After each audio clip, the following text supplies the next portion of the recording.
எல்லாம் வல்ல அல்லாஹ் ஜல்ல ஷானஹு தஆலாவின் நல்லடியார்களே, அல்லாஹுடைய பேரருளால் அவனுடைய மார்க்கத்தின் தனிச்சிறப்புகளை பற்றி அறிந்து கொள்வதற்காக ஏற்பாடு செய்யப்பட்டிருக்கின்ற இந்த நிகழ்ச்சியில் நாமெல்லாம் திரளாக குழுமி இருக்கிறோம். இதற்கு முந்தைய நாட்களிலே ஏனைய மார்க்கங்களிலிருந்து இஸ்லாம் எப்படியெல்லாம் தனித்து விளங்குகிறது என்ற ஒரு சில அம்சங்களை பற்றி நாம் அறிந்து கொண்டோம். நேற்றைய தினம் இஸ்லாமிய மார்க்கம் மனித உரிமைகளுக்கு வழங்கி இருக்கின்ற அளவுக்கு வேறு எந்த மார்க்கமும் அவ்வளவு முக்கியத்துவத்தை வழங்கவில்லை. மனித உரிமைகளை பேணாதவர்கள் மறுமையிலே இறைவனுடைய திருப்தியை பெற முடியாது, மன்னிப்பை பெற முடியாது என்றெல்லாம் அழுத்தம் திருத்தமாக இஸ்லாமிய மார்க்கம் நமக்கு மனித உரிமை குறித்து வலியுறுத்துவதையும் நேற்றைய தினம் நாம் அறிந்தோம். மனித உரிமைகளை பற்றி பொதுவாக பேசிய இஸ்லாமிய மார்க்கம் குறிப்பாகவும் மனித உரிமைகளை பற்றி குறிப்பாகவும் வகைப்படுத்தியும் முஸ்லிம்களுக்கு மனித சமுதாயத்துக்கு கட்டளையிடுகிறது. மனிதர்கள் என்று சொன்னால் மனிதர்களிலே பலதரப்பட்டவர்கள் இருக்கிறார்கள். ஒரு தாய் இருக்கிறார், தந்தை இருக்கிறார், அண்ணன் தம்பி என்ற சொந்தக்காரர்கள் இருக்கிறார்கள், அக்கம் பக்கம் வீட்டுக்காரர்கள் இருக்கிறார்கள், நண்பர்கள் இருக்கிறார்கள், சமுதாயத்தினுடைய தலைவர்கள் இருக்கிறார்கள், மார்க்க அறிஞர்கள் இருக்கிறார்கள், வழிகாட்டிகள் இருக்கிறார்கள், ஆட்சியாளர்கள் இருக்கிறார்கள். இப்படி பலதரப்பட்ட மனிதர்களை ஒவ்வொருவரும் பார்க்கிறோம். எல்லாரும் மனிதர்கள் தான். மனிதர்கள்னால இவர் மனிதர், சாதாரண மனிதரும்போம், இவர் எனக்கு மாமான்னு சொல்லுவோம், அவர் எனக்கு நெருங்கிய நண்பர்னு சொல்லுவோம், இவர் எனக்கு பக்கத்து வீட்டுக்காரன்னு சொல்லுவோம்.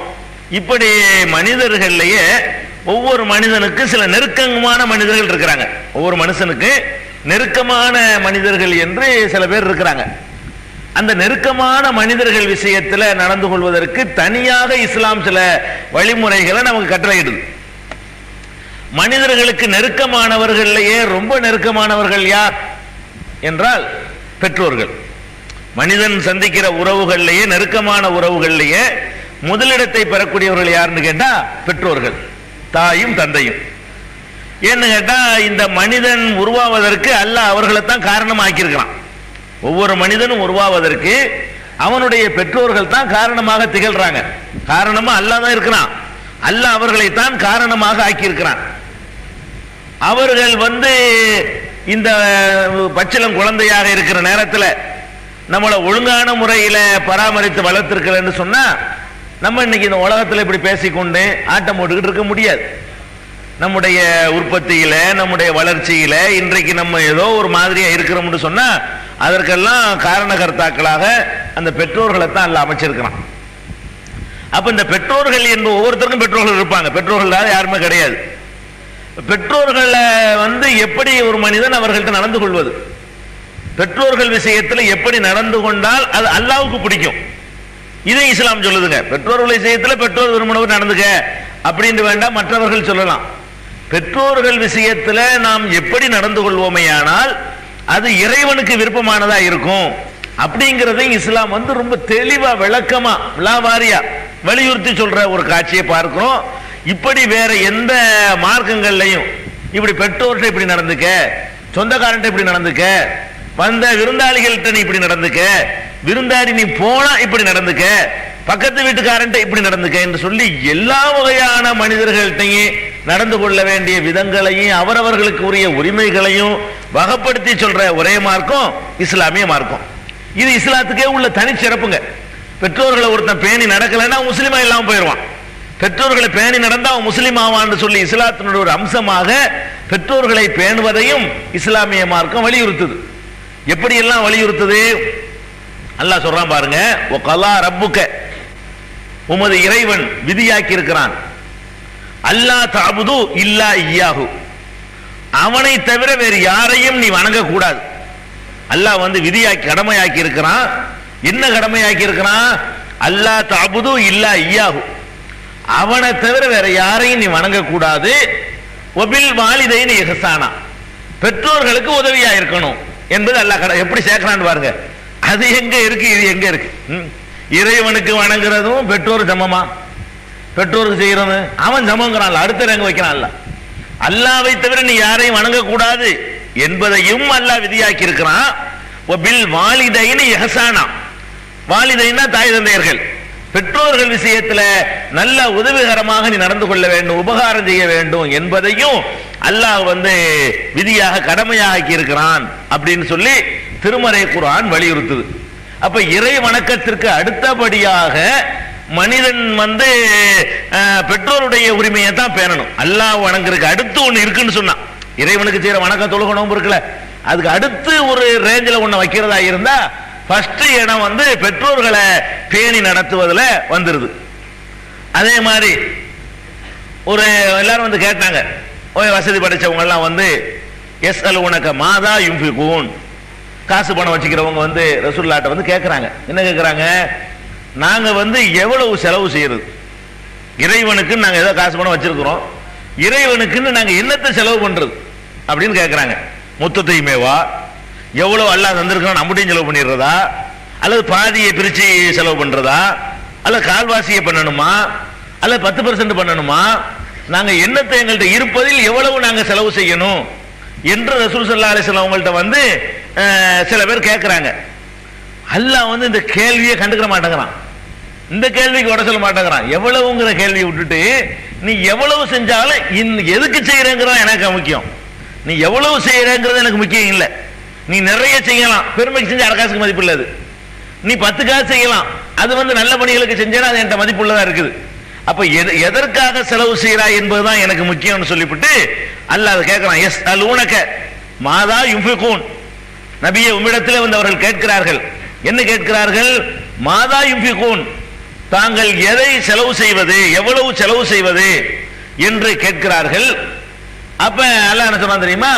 குல் மா அன்ஃபக்தும் மின் கைரின், நல்லதை நீங்க எவ்வளவு செலவு செய்தாலும் சரி, ஃபலில் வாலிதைனி, அது எதுக்கு செலவு லிஸ்ட் போடுறான், இந்த பாரு லிஸ்ட் போடுறேன், இதுகளுக்கு நீ செலவு செய். நீ எவ்வளவு செலவு செஞ்சாலும் சரி அதை எதுக்கு செலவு செய்ய, இன்னென்ன பணிகளுக்கு செலவு செய்ப்பா. கேள்வி அதை பத்தி கேளு, எதுக்கு செலவு செய்யறதுன்னு கேளு, எவ்வளவுன்னு கேட்காத. எவ்வளவுங்கிறது உன் மனசை பொறுத்தது, எவ்வளவாவும் இருக்கலாம். உன் மனசு விசாலமா இருந்ததுன்னா பாதியை கொடுவேன், யார் வேணாண்டது. உன்னுடைய மனசு விசாலமா இருந்தா 10% கொடு, இன்னும் விசாலமா இருந்தா ஒரு 15% கொடு. ரொம்ப ஒரு மனசு அப்படி வரல கிடைக்கிற மாதிரி இருந்துச்சுன்னா 2% கூட கொடு, யார் வேணாண்ட கொடு, உள்ளத்தில இருந்து கொடு. ஆனா செலவு செய்யறது எதுக்காக இருக்கணும்? நல்ல காரியத்திற்காக இருக்கணும்னு சொல்லிட்டு நல்ல காரியத்தை பட்டியல் போடும் பொழுது ஃபலில் வாலிதைனி, முத நல்ல காரியம் என்னன்னு கேட்டா பெற்றோருக்கு செலவு செய்யறதுங்கிறான்ல. வேற நீ செலவு செய்யறதுல பள்ளிவாசல் கட்டுறதுக்கு செலவு செஞ்சா அதெல்லாம் இதுக்கெல்லாம் அப்புறம் தான். பள்ளிவாசல் கட்டுறதுக்கு செஞ்சாலும் சரி, பசி தெருவில் ஒரு பிச்சைக்காரனை கொடுத்தாலும் சரி, அல்லது வேற வேற அந்த பணி ஒரிசா புயல் நிவாரணத்துக்கு கொடுத்தாலும் சரி, பெத்தாப்பனை தெருவில் போட்டு இன்னும் ஒரிசா புயல் நிவாரணம் அதுக்கும் கூட பெத்தாப்பனை தெருவில் விட்டு என்னடா ஒரிசாவுக்கு அனுப்புற அப்படிலாம் கொடுக்கலாம் நிறைய பேர். வள்ளல் தன்மையை காட்டுறதுக்காக வேண்டி நிறைய வழங்க வேண்டியதுதான். முதல்ல யாருக்கு? ஃபலில் வாலிதைனி, பெற்றோர்களுக்கு முதலிடம். நீ செய்யற செலவுகள்லயே, மனிதன் செய்யற செலவுகள்லயே நல்ல செலவு, ஃபர்ஸ்ட் செலவு, நன்மை தரக்கூடிய செலவு பெற்றோர்களுக்கு செய்யறதானா. இது அல்லாஹ் குர்ஆன்ல சொல்றான். எந்த அல்லாஹ்விடத்தில் நம்ம நன்மை பெற போறோமோ, நல்ல காரியத்துக்கு செலவு பண்ணுங்க, மிம்மா ரஸக்னாஹும் யுன்ஃபிகூன், நாம் வழங்கியதிலிருந்து அவர்கள் செலவு செய்வார்கள் அல்லாஹ் சொல்றானே. அப்படி செலவு செய்வதில் முதல் இடத்தை அல்லாஹ் யாருக்கு கொடுக்குறான்னு கேட்டா பெற்றோருக்கு கொடுக்கறத அல்லாஹ் சொல்றான். நிறைய பேர் நினைச்சுக்கிட்டு இருக்கிறாங்க தர்மம் செய்யறதுன்னா நம்ம எதை தெரியாத எவனோ ஒருத்தனுக்கு செஞ்சா தான் தர்மம், அதுக்கு தான் நன்மை கிடைக்கும். பெற்றோருக்கு கொடுக்கறது ஒன்று அப்படி நினைச்சிட்டு இருக்காங்க நிறைய பேர். அடே நீ தர்மமே செய்யறதா இருந்தாலும் பெற்றோருக்கு தான் ஆரம்பிக்கணும் அப்படிங்கிறாங்க ரசூல் ஸல்லல்லாஹு அலைஹி வஸல்லம். ரசூல் ஸல்லல்லாஹு அலைஹி சொல்றாங்க தெரியுமா? அல் யதுல் உல்யா கைரும் மினல் யதி சுஃபலா, மேலே இருக்கிற கை கீழே இருக்கிற கையை விட சிறந்தது. அப்படின்னு என்ன அர்த்தம்? கொடுக்கிற கை இப்போ மேல இருக்கும், வாங்குற கை தான் கீழே இருக்கும். அது சொல்றாங்க, இலக்கியமா சொல்றாங்க ரசூல் ஸல்லல்லாஹு அலைஹி வஸல்லம். அல் யதுல் உல்யா, மேலே இருக்கிற கை, அதாவது கொடுக்கிற கை, கைரும் மினல் யதி சுஃபலா, கீழே இருக்கிற கையை விட சிறந்தது, வாங்குற கையை விட இப்போ கொடுக்கிறவன் ஆயிரு, வாங்குறவன் ஆயிராது, அதான் சிறந்தது அப்படின்னு சொல்லிட்டு கொடுக்கிறன்னா எப்படி கொடுக்கிறது? இப்தா பிமன் தவுலு, யார் உனக்கு ரொம்ப நெருக்கமோ அங்கிருந்து ஆரம்பி. கொடுக்கிறது எங்கிருந்து ஆரம்பிக்கணுமா? யார் உனக்கு ரொம்ப நெருக்கமோ, யார் உனக்கு நெருக்கம் நமக்கு மனுஷனுக்கு மனித சமுதாயத்துக்கு ஒவ்வொருத்தனுக்கும் யார் ரொம்ப நெருக்கம்னா பெற்றோர் தானே. நீ ஆரம்பம் வந்து அங்கிருந்து ஆரம்பிச்சுட்டு கொடுக்கறதா இருந்தா வள்ளல் தன்மை காட்டுறதுக்கு உலகத்துக்கெல்லாம் வாரி வாரி வழங்கி கஞ்சி காய்ச்சி ஊத்துறதை விட்டுட்டு உன் தாய் தகப்பனை முத கவனிச்சியா? அதை செய்யாத எவ்வளவு பேர் பண்ணிட்டு இருக்கான். இதை செய்யறேன்னு தப்புன்னு சொல்லல, அதை செய்யாம இதை செஞ்ச தப்பு. எதை செய்யாம? தாய் தகப்பனுக்கு சோறு போடாதவன், தாய் தகப்பனை பராமரிக்காதவன், கவனிக்காதவன் உலகத்துக்கு வாரி வழங்க வர்றான, இதெல்லாம் நாடகம். அல்லாவுக்கு பயந்தவன் செய்யல, அல்லாவுடைய திருப்தி அதில் கிடைக்காது, பெருமைக்கு செய்யறான். அப்ப முதல்ல என் தாய்க்கு நான் கொடுப்பேன், அப்புறம் என் தகப்பனுக்கு கொடுப்பேன், அப்புறமேல மற்றவர்களுக்கு கொடுப்பேன் அவன் நடக்கிறானோ அவன் தான் அல்லாவுக்கு விருப்பமானவன். இப்படி மாறி வழங்குற விஷயத்துல இஸ்லாம் அவ்வளவுக்கு முக்கியத்துவம் கொடுக்குது. இன்னும் சொல்ல போனா ஒருத்தர் வந்து ரசூல் ஸல்லல்லாஹு அலைஹி வஸல்லம் உங்கள்ட்ட கேட்கிறார். என்ன கேட்கிறாரு? அல்லாஹ்வுடைய தூதரே, எனக்கு நான் சொத்து பத்தெல்லாம் வச்சிருக்கிறேன், என் தகப்பனாரு அதுல ஒரு தொகையை என்கிட்ட கேட்கிறாரு. தகப்பனார் வந்து என்ன செய்யறாரு? இது அவர் ஒரு 10,000 ரூபாய் ஒன்று கேட்டிருப்பார் போல இருக்கு. அவர் வந்துகிட்டு என்கிட்ட ஒரு தொகையை கேட்கிறாரு, நான் கொடுக்க விரும்பல அப்படின்னு ஒரு சரியா தவறான்னு கேட்கிறாரு. அப்ப ரசூல் ஸல்லல்லாஹு அலைஹி சொல்றாங்க, அந்த மாலுக்குள் அபிக்க, அடே நீனும் உன் மாலு சொத்துக்களும் உன் தகப்பனுக்கு தானே உரிமை, உனக்கு என்ன தனி உரிமை இருக்குது? நீனும் உன் தகப்பனுக்கு சொந்தம், உன் சொத்து பத்து உன் தகப்பனுக்கு சொந்தம், அவருக்கு என்ன இல்லைன்னு சொல்ற, கேட்டா கொடு அப்படிங்கிறாங்க ரசூல் ஸல்லல்லாஹு அலைஹி வஸல்லம். அந்த மாலுக்குள் அபிக்க, நீனு உன் தகப்பனுக்கு ஒரே உரிமை தான், உன் சொத்து உன் தகப்பனுக்கு உரியது தான் அப்படிங்கிறாங்க. ஒரு மனிதனுடைய சம்பாத்தியத்திலேயே சிறந்த சம்பாத்தியம் அவனுடைய புள்ள சம்பாரிச்சு சோறு கொடுக்குறான, அதாங்கிறாங்க ரசூல் ஸல்லல்லாஹு அலைஹி வஸல்லம். ஏன்னா அவன் புள்ளைய வந்து நீ தானே சம்பாரிச்ச, புள்ள காசு சம்பாரிச்சிருப்பான், அந்த புள்ளைய சம்பாரிச்சது நீ. அவனுக்கு பால் ஊட்டி சீராட்டி வளர்த்து இப்படி ஒரு இளமை வரைக்கும் அவனை வந்து சொந்த காலில் நிற்கிற அளவுக்கு ஆக்குனது நீ தானே. அதனால உனக்கு உரிமை இருக்குன்னு பெற்றோர்களுக்கு சொல்றாங்க ரசூல் ஸல்லல்லாஹு அலைஹி வஸல்லம். அப்ப இவ்வளவுக்கு ஒரு முக்கியத்துவம் வாய்ந்தது பெற்றோர்களை வந்து பராமரிக்கிறது, அவர்களை கவனித்துக்கிறது, அவர்களுடைய கட்டளைக்கு கட்டுப்பட்டு நடக்கிறது, அவர்களுக்கு மரியாதை செய்யறது, இதெல்லாம் இஸ்லாமிய மார்க்கத்தில் ரொம்ப இறை வணக்கத்திற்கு அடுத்தபடியான நிலையில உள்ள ஒரு முக்கியமான விஷயம். இன்னும் சொல்ல போனா பெற்றோர்கள் விஷயத்துல வந்து தப்பா நடக்கிறான் பாருங்க, தொந்தரவு பண்ணி அவங்களுக்கு என்னென்னலாம் நடத்தினா ஒரு பட்டியல் போடுவோம், எப்படியெல்லாம் நடத்தினாங்கன்னு வேணாம். அப்ப பெற்றோர்களை யாரெல்லாம் ஒழுங்கா நடத்தி கொள்ளலையோ அதை பத்தி ரசூல் ஸல்லல்லாஹு அலைஹி வஸல்லம் சொல்லும் பொழுது அங்கேயும் சொல்றாங்க அல் கபாயிரு. அல்லாஹ் சொல்றான், அல்லாஹ்வுடைய வணக்கத்துக்கு அடுத்து பெற்றோரை பராமரிக்கிறதுன்ட்டான். பெருமானார் ஸல்லல்லாஹு அலைஹி வஸல்லம் சொல்றாங்க, பெரும் பாவங்கள் இருக்குல்ல, பாவங்கள் எல்லாம் சமமான பாவம் கிடையாதுங்க. பாவத்தில் வெரைட்டி இருக்குது. பாவத்தில் என்ன இருக்கு? பல தரம் இருக்கத்தானே செய்யுது. பொய் சொல்றதும் பாவம் தான், அடுத்தவன் சொத்தை அபகரிக்கிறதும் பாவம் தான், ரெண்டு சமமாக முடியாது. ஒருத்தனை கொல்றதும் பாவம் தான், கணத்தில் அரைகிறதும் பாவம் தான், ரெண்டு சமமா? கொல்றவனுக்கு அதே தண்டனை, கணத்தில் அரைஞ்சவனுக்கு அதே தண்டனை கொடுக்க முடியுமா? அவ பாவங்கள்ல வந்து பல ரகங்கள் இருக்குது, பல படித்தரங்கள் இருக்கு. உயர்ந்த பெரிய பாவம், சுமாரானது, ரொம்ப சின்ன பாவம் அப்படின்னு எல்லாம் இருக்குது. பிடிங்கிறதெல்லாம் பாவம் தான். ஒருத்தனை பார்த்து பிடிங்கிறவன் இதுவும் பாவம் தான், இது பாவம் இல்லைன்னு சொல்ல முடியுமா? ஒரு கிண்டல் பண்றது எல்லாம் பாவம் தான். ஒருத்தர் புண்படுறது, பட்ட பேர் சொல்றது, ஒருத்தன் எந்த பேரை கேட்டா புண்படுவான் அந்த மாதிரி பட்ட பேர் சொல்றது, இதெல்லாம் பாவம் தான். அதே மாதிரி வந்து பெரிய பாவங்கள் இருக்குது. பெருமானார் ஸல்லல்லாஹு அலைஹி வஸல்லம் வந்து கேட்கிறாங்க, பெரிய பாவங்கள் இருக்குல்ல, அதைத்தான் நம்ம தவிர்த்து கொள்ளணும். சின்ன பாவங்களை வந்து அல்லாஹ் வந்து நல்லறங்கள் மூலமே மன்னிச்சிருவான், தௌபா இல்லாமலே. பாவங்கள்ல சிறு பாவங்கள்னு எதை மார்க்கம் சொல்லுதோ அந்த மாதிரியான பாவங்கள் எல்லாம் இந்த ஒழு செய்யும் போது கழுவுனா பார்ப்பதால் ஏற்பட்ட பாவங்கள் கரைந்து விடும். அப்படிலாம் ஹதீஸ்கள் இருக்கு பாருங்க. சின்ன சின்ன பாவங்கள்லாம் கரைஞ்சு போயிடும். அது சில நல்லறங்கள் செய்யும் பொழுது இந்த பாவம் தன்னால் தௌபா செய்யாமலே போயிடும். சின்ன பாவங்கள்லாம் நம்ம எதுல கவனமா இருக்கணும்? பெரும்பாவத்தில் கவனமா இருக்கணும். பெரிய பாவத்தை செஞ்சிடக்கூடாது. அது தௌபா செய்யணும். அது அல்லாஹ் மன்னிச்சா மன்னிப்பான், மன்னிக்கலன்னா மாட்டிக்கிடுவோம் அப்படிங்கிற பயம் இருக்கணும். அதுக்கு தான் சஹாபாக்கள் வந்து பெரும்பாவத்தை பத்தி விசாரிக்கிறாங்க. அல்லாஹ்வுடைய தூதரே, பெரிய பாவங்களை ஒரு லிஸ்ட் போட்டு சொல்லிருங்க, நாங்க அதுல இருந்து விளைவிக்கிறோம் அப்படின்னு சொல்லி கேட்கிறாங்க. சுயில ரசூலுல்லாஹி ஸல்லல்லாஹு அலைஹி வஸல்லம் அனில் கபாயிரி, பெரும்பாவங்கள் யாவை என்று பெருமானார் ஸல்லல்லாஹு அலைஹி வஸல்லம் அவர்களிடத்தில் கேட்கப்படுகிறது. அதுக்கு சொல்றாங்க அல் இஷ்ராக் பில்லாஹ், பெரும்பாவத்திலேயே பெரிய பாவம் அல்லாஹ்வுக்கு இணை வைத்தல். பெரும் பாவங்கள் இருக்க, பெரும்பாவத்தில் ஃபர்ஸ்ட் பெரும்பாவங்கள் ஒரு லிஸ்ட் சொல்ல போறாங்க. அதுல முதலிடம் எது? அல் இஷ்ராக்கு பில்லாஹ், அல்லாஹ்வுக்கு இணை வைத்தல். ரெண்டாவது என்ன தெரியுமா? உக்கூக்குல் வாலிதைனி, பெற்றோரை தொந்தரவு கொடுக்கிறதுக்கு பாருங்க, நோயினைப்படுத்துறது, அது ரெண்டாவது. அல்லாஹ்வும் சொல்றான் வணக்கத்து, அல்லாஹ் வணங்குறதுக்கு அடுத்து பெற்றோருக்கு செய்யற உதவிகளை செய்வது ரெண்டாவது இடம். பாவத்தில் செய்யும்போது ரெண்டாவது வந்துடுறது. எப்படி வணக்க நல்ல விஷயங்கள் எடுத்துக்கொண்டால் அல்லாஹ்வுக்கு அடுத்தபடியாக பெற்றோருக்கு வந்துருதோ, அதே மாதிரி பாவத்தில் எடுத்துக்கிட்டீங்கன்னா ஃபர்ஸ்ட் அல்லாஹ்வுக்கு இணை வைக்கிறது, அது பெரிய பாவம். அடுத்தது எது? அத ஷிர்க்குக்கு அடுத்துங்க. இந்த அல்லாஹ்வுக்கு உள்ளதெல்லாம் கூட தாண்டி வருது பாருங்க. ஷிர்க்குக்கு அப்புறம் வேற பாவங்கள் இல்லையா? தொழுகை விடுறது பாவம் இல்லையா? நோன்பு விடுறது பாவம் இல்லையா? சக்தி இருந்தும் ஜக்காத்து கொடுக்காம இருக்கிறது பாவம் இல்லையா? ஹஜ்ஜிக்கு போகாம இருக்கிறது அதெல்லாம் பாவம் தானே. அல்லாஹ் ரசூல் ஸல்லல்லாஹு அலைஹி வஸல்லம் ஷிர்க்குக்கு அடுத்து இந்த வணக்கங்களை கூட சொல்லல. ஷிர்க்குக்கு அடுத்தபடியாக தொழுகையை விடுவது அடுத்தபடி உள்ளது, அடுத்து நோன்பை விடுவது, அதுக்கப்புறம் ஜக்காத்து கொடுக்காம இருப்பது, அதுக்கப்புறம் ஹஜ். இதை சொல்லிட்டு வந்தா கூட இறை வணக்கம் இன்னும் மிச்சம் இருக்குது. இறைவனுக்கு இணை வைத்ததை தாண்டி அடுத்து எங்க வந்துடுறாங்க ரசூல் ஸல்லல்லாஹு அலைஹி வஸல்லம்? அல் இஷ்ராக்கு பில்லாஹ் வ உக்கூக்குல் வாலிதைனி, பெற்றோருக்கு நோவினை அளிப்பது இரண்டாவது பெரிய பாவம். அப்ப இறைவன் எப்படி பார்க்கிறான்னு பாருங்க. இந்த மனித சமுதாயம் நன்றி உள்ளவர்களாக இருக்கணும். அவர்கள் உருவாவதற்கு யார் காரணகர்த்தாவா இருந்தாங்களோ அவர்களுக்கு துரோகம் செஞ்சிடக்கூடாது அப்படிங்கிறதுக்காக வேண்டி இதுல அல்லாஹ்வுக்கு என்ன இருக்குங்க? நீ பாட்டுக்கு எனக்கு ரெண்டு கும்பிட போட்டு போடா, எவன் என்ன நீ பெற்றோரை கவனிச்சா என்ன, கவனிக்காட்டி என்ன, அப்படித்தானே சொல்லணும். இறைவனுக்கு என்ன அதனால என்ன? அவனுக்கு என்ன? உங்க பெற்றோரை நீ கவனிச்சா அவனுக்கு என்னென்ன? உங்க பெற்றோரு நீங்க கவனிச்சா நீங்க உங்க பெற்றோரை கவனிச்சுக்கிட்டீங்க, இதுல அல்லாஹ்வுக்கு என்ன இருக்குன்னா? அப்படி பார்க்கிற இறைவன் இல்ல. இறைவன் அப்படி பார்க்க மாட்டேங்கிறான்.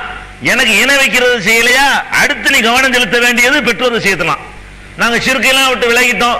சரி, உங்க அத்தா எங்க? அவரு இந்த ரோட்ல உட்காந்துருப்பாரு. உன் வீட்டுல உங்க அத்தா வச்சு சோறு போட முடியல, என்ன ஷிர்க்கு செய்யலங்கிற எல்லாரும் தப்பிச்சுக்கிற முடியுமா? வீட்டுல வச்சு அத்தாவுக்கு சோறு போட மாட்டாரா? இவர் என்ன செய்யறாரு? நான் பர்ஃபெக்ட் சுத்தமா இருக்கிறேன், நேரடி சொர்க்கம் எனக்கு எங்க கிடைக்குங்கிற. அப்ப ரசூல் ஸல்லல்லாஹு அலைஹி வஸல்லம் கேட்கிறாங்க, அதாவது அமல்களிலேயே சிறந்த அமல்களுக்கு வர்றாங்க. அடுத்து அமல்களிலேயே சிறந்த அமல் எது? ரசூலுல்லாஹ்ட்ட கேட்கிறாங்க. உரிய நேரத்தில் தொழுவது, வக்தில் தொழுவது, அமல்கள் அகீதா விட்டு அமல்களுக்கு வர்றாங்க. ஃபர்ஸ்ட் தொழுவது. சும்மா ஐயுன், அடுத்தது எது? பிருல் வாலிதைனி, அதுக்கப்புறம் பெற்றோர் பேணுறதுதான். எங்க கொண்டு நிப்பாட்டுறாங்கன்னு பாருங்க. ஒரு 50வது இடத்துல, 25வது இடத்துல, ஒரு 10வது இடத்துல வைக்கல. எதை சொன்னாலும் அடுத்தது பெற்றோர் பேணுவது, அடுத்து ஒடியாந்துருது. அப்ப எப்படி பின்னுது பாருங்க இந்த இஸ்லாமிய மார்க்கம். இபாதத்து வேற, இது வேற, உனக்குள்ள விஷயம் வேற, எனக்குள்ள விஷயம் நல்லா பிரிக்க மாட்டேங்கிறான். எதெல்லாம் மனித குலத்துக்கு நல்லதோ, எதெல்லாம் மனித சமுதாயம் மோட்சமா இருப்பதற்கு சிறந்ததோ, அதையெல்லாம் என்னமோ அல்லாஹ்வுக்கு செய்யற மாதிரி நம்ம எடுத்துக்கிட்டு உன்னோட ஒண்ணு பின்னிக்கிட்டு ஷிர்க்குக்கு அடுத்து இதான், அதுக்கு அடுத்து இதை செஞ்சிடாத, எனக்கு செய்யறத விட்டு அதுக்கு அங்க போயிடாத அப்படிங்கிற அளவுக்கு எல்லாத்தையும் கலந்து கலந்து கலந்து இந்த மார்க்கம் தான் சொல்லுது. பெருமானார் ஸல்லல்லாஹு அலைஹி வஸல்லம் சொன்னாங்க, ரிலர் ரப்பி ஃபீ ரிலல் வாலிதி, இறைவனின் திருப்தி உனக்கு எங்க இருக்குன்னு சொன்னா உன்னுடைய பெற்றோர் உன்னுடைய மகன்கிற நடவடிக்கையில் திருப்தி அடையணும். பெற்றோர் மகன்கிற நடவடிக்கையில திருப்தி அடைஞ்சாதான் இறைவன் உன் மீது திருப்தி அடைவான். உன் பெற்றோர் இவன்லாம் ஒரு மகனா, எனக்கு சோறு போடாம என்னை தெருவில் விட்டுட்டு போயிட்டான், இவன்லாம் ஒரு மகனான்னா நீ இவன்லாம் ஒரு மனுஷனாண்டு அல்லா கேட்பான். ஏண்டா நீ எல்லாம் ஒரு மனுஷனாண்டு அல்லா கேட்டுவான். அப்ப இவனெல்லாம் ஒரு மகனாண்டு ஒரு தகப்பன் கேட்கறது தான் ஒருத்தன் அல்லாட்ட நல்லவனா இல்லையாங்கிறது அளவுகோல். ஒருத்தன் அல்லாட்ட நல்லவனாங்கிற அளவுகோல் என்ன? இவன்லாம் மனுஷன் மகனாங்க, இவன் என் பிள்ளையாங்க அவன் அப்படின்னு ஒரு நொந்து போய் எப்படி யோசிச்சு பார்க்கணும். இந்த பெற்றோர்கள் எந்த மாதிரி எல்லாம் நம்ம நல்லா இருக்கிறதுக்காக பாடுபட்டாங்கிறது இப்ப நமக்கு ஞாபகத்துக்கு வராது. ஏன்னா கால் முளைச்சிருச்சுல, கை முளைச்சிருச்சு, கால் முளைச்சிருச்சு, நம்ம சொந்தமா நிக்க முடியுதுல, அதனால அப்படி நினைப்பு வராது. நம்ம நினைச்சு பார்க்கணும், ஒவ்வொரு நாள் என்ன செய்யணும், நினைச்சு பார்க்கணும். நாம அந்த தாயுடைய வயிற்றுல இருக்கும் பொழுது அப்படி நினைச்சு பார்க்க வேணாம், இதை இறைவனா உனக்கு சொல்லித்தரணும், உனக்கு இருக்கிற அறிவை கொண்டு நீ வழங்கி நடக்க வேணாமா? நம்ம அந்த தாயுடைய வயிற்றுல இருக்கும்போது எவ்வளவு நம்மளை சுமந்ததுக்காக வேண்டி எவ்வளவு சிரமப்படுறாங்க, இவ்வளவு கஷ்டம், நடக்க முடியாம ஓட முடியாம ஆட முடியாம அவ்வளவையும் தியாகம் பண்ணி, திங்கிறது தியாகம் பண்ணி, எல்லாத்தையும் தியாகம் பண்ணி நம்மளை பெற்றெடுக்கிறாங்க. பெற்றெடுத்த பிறகு உள்ள நடக்கலாம் விட்டுருங்க, அது அது கூட நீங்க ஏதாவது ஒரு காரணங்கள் சொல்லலாம். நம்ம என்ன நம்மளை தெரிஞ்ச அவங்க சந்தோஷமா இருக்கனால நம்ம உண்டாயிட்டோம்னு போயிடலாம், வழங்குதா? அதை விட்டுருங்க. அதனால அந்த வயிற்றுக்குள்ள இருக்கும்போது நடந்தெல்லாம் விட்டுருங்க, வழங்குதா? பிறந்துட்டோம். பிறந்த பிறகு அப்புறமேல அவங்க நடத்துற தியாகங்கள் இருக்கு பாருங்க. பிறந்த பிறகு அந்த குழந்தைய விழுந்த பிறகு அந்த குழந்தைக்காக வேண்டி ராத்திரி பகலா தூங்காம முழிச்சு படுத்து தூங்கிட்டு இருக்கிறவங்களுக்கு 7 தடவை அந்த குழந்தை கத்துனாலும் தன்னால முழிப்பு வரும். தன்னுடைய தூக்கத்தை தியாகம் பண்ணி, இதுக்கு நம்ம குழந்தைக்கு பசிச்சிடக்கூடாது, எறும்பு கடிச்சிடக்கூடாது, வயிற்று வழியில் அழுவுதா, பசியில் அழுவுதா அப்படின்னு சொல்லி அதை பார்த்து 7 தடவை மூத்திரத்தை மோண்டாலும் சரி, மலம் கழிச்சாலும் சரி, தொடச்சி சுத்தம் பண்ணி மறு ட்ரெஸ்ஸை மாத்தி, சுப்ஹானல்லாஹ், எவ்வளவு பெரிய ஒரு தியாகம் இதுக்கு வேணும். நம்ம வளர்ச்சி மட்டும்தான் அவங்களுடைய குறிக்கோள், வேற ஒண்ணும் இல்லை. அப்படி வளர்த்தாங்கள, அப்பவே இப்படி நசுக்கிட்டு போனா ஒண்ணும் இல்லை. தாயை எடுத்து அடிக்கிறாங்க, பெத்த பிள்ளைன்னு சொல்லிக்கிட்டு தாயை அடிக்கிறான். அடிக்கிற பிள்ளையில பார்த்துருக்கமா இல்லையா? அட உன்னை அன்னைக்கு பிடிச்சி ஒரு நசுக்கி பிடினா அப்ப செத்து போய் ஒண்ணும் இல்லாம பேர் பண்ணி சட்னியா இருப்பேன். அப்ப அந்த மாதிரி இருக்கும் பொழுதெல்லாம் உன்னை பராமரிச்சாங்களே, அது அல்லாஹ். இது நான் சொல்லல, அல்லாஹ் மனுஷனுக்கு விளங்குறதுக்கு அதை சுட்டி காட்டுறான் பாருங்க. இவனுக்கு வெறுமனே அறிவுரை சொன்னா விளங்காது, இவனுக்கு கொஞ்சம் கடந்த காலத்தை நினைவுபடுத்துவோம்னு சொல்லி அல்லாஹ் அப்படி அல்லாஹ் அப்படி கேட்கறான். எப்படி கேட்கறான்? வசைனல் இன்சான பி வாலிதைஹி, பெற்றோருக்கு நேர்மையாக நடக்குமாறு மனிதனுக்கு நாம் அறிவுரை சொல்கிறோம். ஹமலத்துஹு உம்முஹு வஹ்னன் அலா வஹ்னின், சிரமத்துக்கு மேல் சிரமப்பட்டுதான் அவனுடைய தாய் அவனை சுமந்தாள். சும்மா ஒண்ணும் சுமக்கல, சிரமத்துக்கு மேல சிரமப்பட்டு நெஞ்சா அவனுடைய தாய் அதை சுமந்திருக்கிறாள். ஓ ஃபிசாலுஹு ஃபி ஆமைனி, 2 வருடத்திலே பால்குடியை மறக்க செய்திருக்கிறாள். இப்படி செஞ்சிருக்கிறாள் ஒரு இடத்துல சொல்றான். அதுக்கப்புறம் சொல்றான் வசைனல் இன்சான பி வாலிதைஹி இஹ்சானா, மனிதர்கள் பெற்றோர்களுக்கு நல்லுபகாரம் செய்ய வேண்டும் என்று நாம் வலியுறுத்துகிறோம். ஹமலத்துஹு உம்முஹு கர்ஹன் வ வலாத்துஹு கர்ஹன், ரொம்ப கஷ்டத்தோடு தான் அவள் சுமந்தாள், கஷ்டத்தோடு தான் அவள் பெற்றெடுத்தாள், அவனை ஈன்றெடுத்தாள் சொல்லி அந்த சுமந்தது பால் ஊட்டினதுன்னு சொல்லி அதுகளை எல்லாம் சொல்லி காட்டி, இதுக்கு பிறகு என்னடா நீ அனிஷ்குருளி இப்படிலாம் செஞ்சதுனால அனிஷ்குருளி, எனக்கு நன்றியோட இரு, ஒளி வாலிதைக்க, உன் பெற்றோர்களுக்கு நன்றியோட இரு, நான் படைச்சதுக்காக எனக்கு நன்றியோட இரு, அதுக்கு அடுத்தபடியாக உன்னை உருவாக்குறதுல அவங்களுக்கு கூடுதல் பங்கு இருக்கல, அதனால அவர்கள் விஷயத்தில் இனி நன்றியோட இரு என்று சொல்லி அல்லாஹ் ரப்புல் ஆலமீன் அந்த தியாகங்களை எல்லாம் நினைவுக்கு கொண்டு பெற்றோர்களுக்கு உதவுவதை, பெற்றோர்கள்ட்ட ஒழுங்கா நடந்து கொள்வதை ஒரு கட்டாய கடமையாகவே நமக்கு வலியுறுத்துறான். இந்த மாதிரியான ஒரு முக்கியத்துவம் வாய்ந்தது பெற்றோரை பேணி நடக்கிறது. பெருமானார் ஸல்லல்லாஹு அலைஹி வஸல்லம் சொன்னாங்க, மறுமை நாள்ல 3 பேரை அல்லாஹ் ஏறெடுத்தும் பார்க்க மாட்டானா. இந்த காபிரை இல்ல, முஸ்லிமா வாழ்ந்துட்டு போறான் அவன்ல, முஸ்லிமாவே இருந்துட்டு போறான்னு அவன்ல 3 பேரை ஏறெடுத்து பார்க்க மாட்டானா. அது யாரு 3 பேர்னு கேட்டா, சலாசத்துன் லா யன்துருல்லாஹு அஸ்ஸ வஜல்ல இலைஹிம் யௌமுல் கியாமா, கியாமத் நாள்ல அந்த 3 பேரை ஏறெடுத்தும் பார்க்க மாட்டான். அதுல ஃபர்ஸ்ட் யாருன்னு கேட்டா அல் ஆக்குலி வாலிதைஹி, பெற்றோரை நோவினை செய்யறவன், மனம் புண்படும்படி நடந்து கொள்றவன் தான் அதுல முதல் இடத்துல வர்றான். வல் மர்அத்துல் முத்தரஜ்ஜிலாத், 2வது இடம் என்னன்னு கேட்டா ஆண்களை போல நடந்து கொள்ளும் பெண்கள், ஆண்களை போலவே நடந்து கொள்ளக்கூடிய பெண்கள், ஆண் தன்மையோடவே காட்டிக்கிறா பாருங்க. எல்லாத்துலயும் ஆணுக்குண்டு சில தன்மைகள் இருக்கு, பெண்ணுக்குண்டு சில தன்மைகள் இருக்கு. அவங்களுடைய இயற்கை தன்மைக்கு மாத்தமாக என்ன செய்யக்கூடாது, அவங்க நடக்கக்கூடாது. ஆம்பளை சேலை கட்டுவது எப்படி கேவலமானதோ அதே மாதிரி தான் ஆணுக்குண்டு உள்ள உடைய பெண்ணு போட்டுட்டு வர்றது, இந்த மாதிரிலாம் எல்லா வகையிலையும் ஆம்பளை மாதிரி நடந்து கொள்வது அது கூடாது. ஒவ்வொருத்தருடைய இயற்கை உணர்வுகளை அனுசரித்து என்ன செய்யணும், அவங்க நடந்து கொள்ளணும், அந்த உடலமைப்பை அனுசரித்து. 2வது இறைவனால் வெறுக்கப்படக்கூடியவர்கள் ஆண்களை போல நடக்கக்கூடிய பெண்கள். 3வது துயூஸ், 3வது யாருன்னு கேட்டா சொரணை இல்லாமல் இருக்கக்கூடியவன். ரோசம், ரோசத்துக்கு இஸ்லாத்துல ரொம்ப முக்கியம் இருக்கு. ஒருத்தன் முடிச்சு என்ன செய்யறான், அதாவது நாக்கு பிடிங்க சாவர மாதிரி திட்டுறான், அவளையும் வாங்கிட்டு ஒரு 10 ரூபா கொடுங்க, இவனை அல்லாஹ் ஏடுத்து பார்க்க மாட்டான். இவன்ல மனுஷனா இவன்? அட அவ்வளவுக்கு பேசுறப்ப அப்புறம் 10 ரூபா போயிட வேணாமா? சிறுப்பால் அடிச்சல 50 காசு கொடுங்க பரவாயில்ல. இப்படி இருக்கான் பாருங்களேன். என்ன மாதிரி பேசினாலும் சரி, என்ன மானம் போற மாதிரி கேட்டாலும் சரி, அது ரோச உணர்வு மனுஷனுக்கு இருக்கணும். ரோசங்கிற ஒரு சிறந்த பாராட்டத்தக்க ஒரு அம்சம், அது எல்லா மனுஷன்ட்டும் இருக்கணும். இந்த ரோச உணர்வு இருந்தவன் தான் சுத்தமா நடப்பான். ரோசத்தை விட்டான்னு வைங்களேன், அப்புறம் வீட்டுல என்ன நடந்தாலும் அவனுக்கு ரோசம் வராது. வேற மாதிரி எப்படிப்பட்ட மோசமானது போனாலும் சரி, அப்போ சாதாரண வெளியில பக்கம்லாம் நடமாட வந்துருவான். அப்ப இந்த ரோசத்தை இழந்திருக்கான் பாருங்க, சொரணை இல்லாதவன், இவனை அல்லாஹ் பார்க்க மாட்டான்னு சொல்லி பெருமானார் ஸல்லல்லாஹு அலைஹி வஸல்லம் அவர்கள் 3 பேரை பார்க்க மாட்டாங்கிறதுல ஃபர்ஸ்ட் யாரை கொண்டு நிப்பாட்டுறாங்க? எத்தனை வகையை எச்சரிக்கிறாங்க தெரியுமா? அதே மாதிரி லஅனல்லாஹு மன் லஅன 3 பேரை வந்து அல்லாஹ்வே சபிக்கிறானா. அதாவது மற்றதெல்லாம் ரசூலுல்லாஹ் சபிச்சிருக்காங்க, நம்ம கேட்டு பெற்றுக்கிறோம். அல்லாஹ் வந்து 3 பேரை சபிக்கிறானா. அல்லாஹ் வந்து 3 பேரை நாசமாக்குறேன்னு தீர்மானம் பண்ணிவிட்டானா. அது 3 பேருக்கு யாரு? இது சஹீஹ் முஸ்லிம்ல வரக்கூடிய ஆதாரப்பூர்வமான ஹதீஸ். லஅனல்லாஹு மன் லஅன வாலிதஹு, யார் வந்து பெற்றோரை சபிக்கிறானோ, பெற்றோரை சபிக்கிறான் பாருங்க, அவனை வந்து அல்லாஹ் சபிக்கிறான், அல்லாஹ் நாசமாக்குறான்.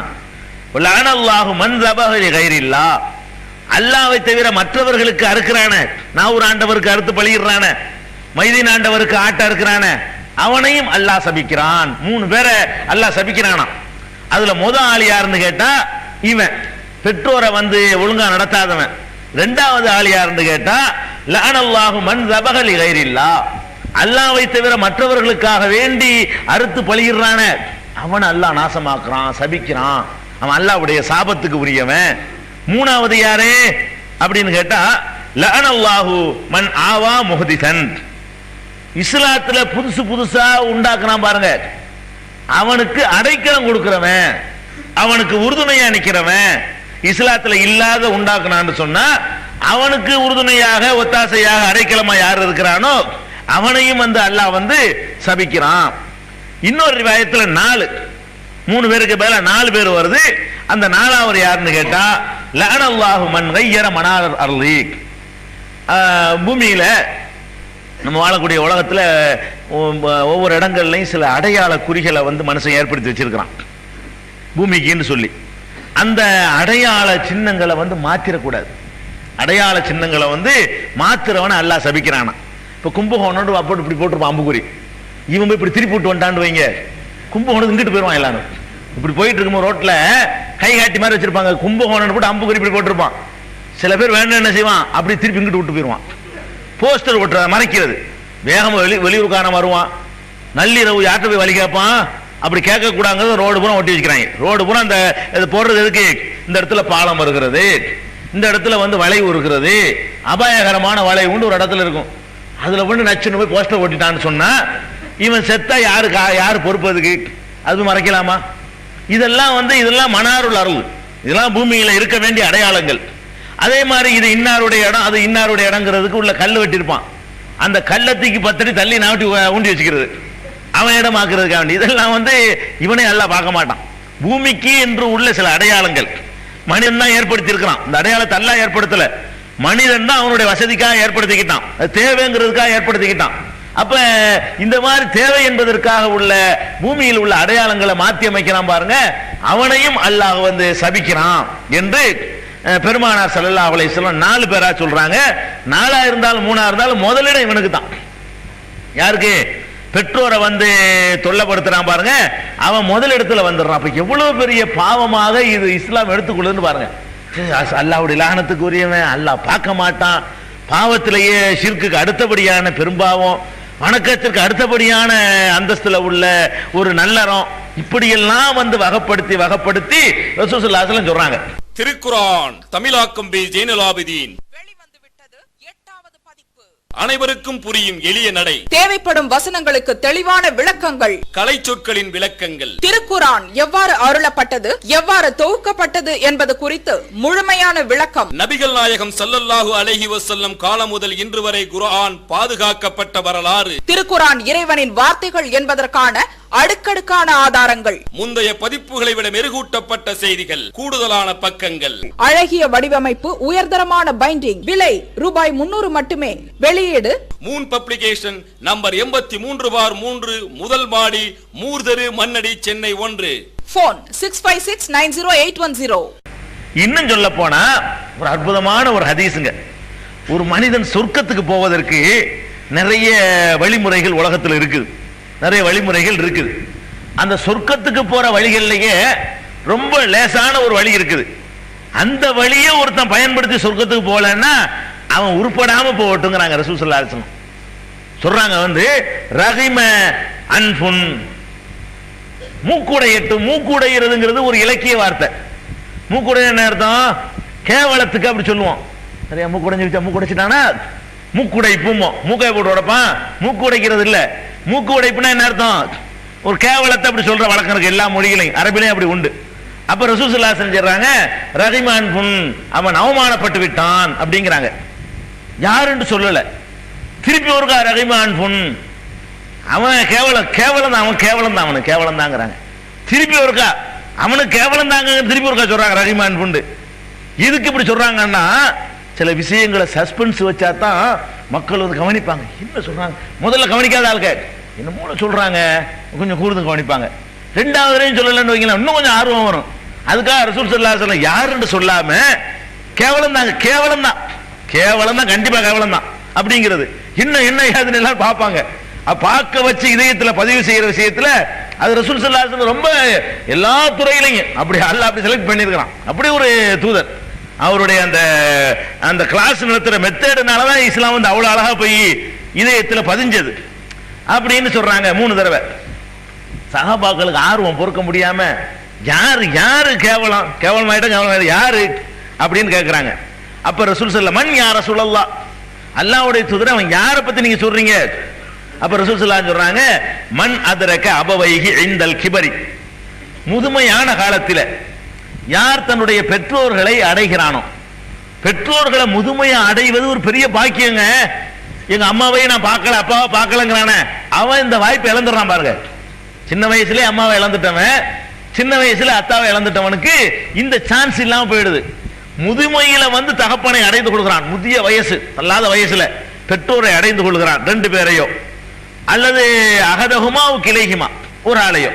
தாய் மட்டும் இருக்கிறாங்க அல்லது தாயும் தந்தையும் இருக்கிறாங்க முதிய வயதுல. அப்படி அடைந்து ஃபலம் எதுகுலில் ஜன்னா, அவர்களுக்கு ஊழியம் செய்வதன் மூலமாக சொர்க்கத்துக்கு போகலையே, அவன் கேவலப்பட்டான். இன்னும் எவ்வளவு அழகான வாய்ப்பு இவனுக்கு கொடுத்தேன். சொர்க்கம் எல்லாத்துக்கும் கொடுக்கல அந்த வாய்ப்பு. தள்ளாத வயதுல பெற்றோரை வாழ வைப்பது எல்லாருக்கும் இருக்காது. இருக்கிறவர்கள் எத்தனை பேர் 15 வயசுல தாய் தந்தை இழந்திருப்போம், சில பேர் 25 வயசுல இழந்திருப்பான், சில பேர் 30-40 வயசுல இழந்திருப்பான். தகப்பனார் 50 வயசுல போயிருப்பாரு. தகப்பனார் தாய் ஒரு 75 வயசு, ஒரு 80 வயசு, இந்த ரேஞ்சில் நிறைய பேர் அடைஞ்சிருக்க மாட்டோம். தாய் தகப்பன ஒரு 80 வயசு 85 வயசுங்கிற ரேஞ்சில் கொஞ்சம் பேருக்கு தான் இந்த வாய்ப்பு கிடைக்கும். அது அல்லாஹ் யாருக்கு ஹைர நாடுறானோ அவங்களுக்கு அந்த வாய்ப்பு கொடுக்குறான். ஏன் அப்படி கொடுக்குறான் தெரியுமா? அந்த 40 வயசுல நீ உதவி செய்யறதுலாம் ஒரு பெரிய விஷயம் கிடையாது. உங்க அத்தாவுக்கு 40 வயசுல உதவி செய்யறது, உங்க அம்மாவுக்கு 50 வயசுல உதவி செய்யறதுலாம் உதவி கிடையாது. எப்ப உதவி செய்யணும்? நீ எப்படி படுக்கையிலேயே மலஜலம் கழிச்சுக்கிட்டு உன்னுடைய சிறுநீரை சுத்தம் பண்ண முடியாம குழந்தையா இருக்கும்போது, உன்னுடைய மலத்தை நீ சுத்தம் பண்ண தெரியாம, உன்னுடைய ஆடையை நீ போட்டுக்கிற தெரியாம கிடந்திய, அப்ப உன்னை கவனிச்சாங்க பாரு. அதே நிலை அவங்க 80, 85, 90 ஆகும்போது படுத்துக்கிட்டே மலஜலம் கழிப்பாங்க. நம்ம எதை பண்ணணுமோ, நம்ம குழந்தையா இருக்கும்போது எதை பண்ணணுமோ அதை தான் அவங்க பண்ண போறாங்க. அவங்கள அறியாம என்ன செய்கிறேன், போக போக தான் நல்லா அப்படித்தான் சொல்லி காட்டுறான். மின்கும் யுரத்து இலா அறுதலில் உமுரி, உங்கள சில பேருக்கு தள்ளாத வயது வரை வாழ்க்கை அளிக்கப்படும். எதுக்கு தெரியுமா? லி கைலாய அலம மின்பாதியில் மின் செய்யா, தெரிஞ்ச பிறகு தெரியாம போறதுக்காகத்தான். நிறைய தெரிஞ்சிருப்பாரு, அவ்வளவும் மறந்து ஒண்ணுமில்லாம போகணும்.